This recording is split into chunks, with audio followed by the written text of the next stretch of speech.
5 টাকা দাম। জি 5 টাকা দাম। আসলে ওনার নিজের রিক্সা না, তারপরেও আবার মটন নেই, মানে অফারে দিয়ে দিবেন, সমস্যা নাই। অফারে হ্যাঁ একটু কম দামে দিয়ে দিলাম, আমরা নতুন ব্যবসা খুলেছি তো, একটু কিনা চাইলে আমাদের একটু লাভ হইলো। নতুন ব্যবসা খুলছি তো, স্টুডেন্ট মানুষ, এই কম দিয়ে একটু ব্যবসাটা চালু করতে চাচ্ছি আর কি। ঠিক আছে, আমি তো নিতে পারবেন না। নিতে পারবেন না? অন্য মাসে করে বেছেন। অন্য মাসে খেতে পারবো। দাম শুনবেন না কত? কত দাম? অফার মূল্য দিচ্ছি কত? 5 টাকা। এই সবগুলো ফল 5 টাকা দাম। 5 টাকা দাম। জি 5 টাকা দাম। নিতে পারবেন না? সবগুলো 5 টাকা। সবগুলো 5 টাকা।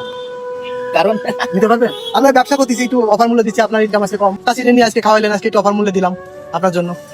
আছে আছে পারবেন? 5 টাকা নিতে পারবেন? দেখতেছি। আচ্ছা দেখেন, 5 টাকা তো আছে। আছে তাহলে দেন। চাচা, আমরা যে ব্যবসাটা করতেছি কেমন লাগলো আপনার কাছে? ভালো। ভালো লাগলো? তা আমরা যেন এরকম 5 টাকা আরো মানুষকে দিতে পারি, হ্যাঁ, ব্যবসাটা করতে পারি, তার জন্য দোয়া করবেন আমাদের জন্য। ইনশাআল্লাহ। আসলে ওনার নিজের রিক্সা না, তারপরেও আবার মটন নেই। অর্থ দিয়ে যারা সহযোগিতা না করতে পারেন অবশ্যই শেয়ার করে দিবেন, আর যারা অর্থ দিয়ে সহযোগিতা করতে পারেন অবশ্যই পারলে একটা ওনার জন্য রিক্সা ব্যবস্থা করে দিবেন। আল্লাহ হাফেজ।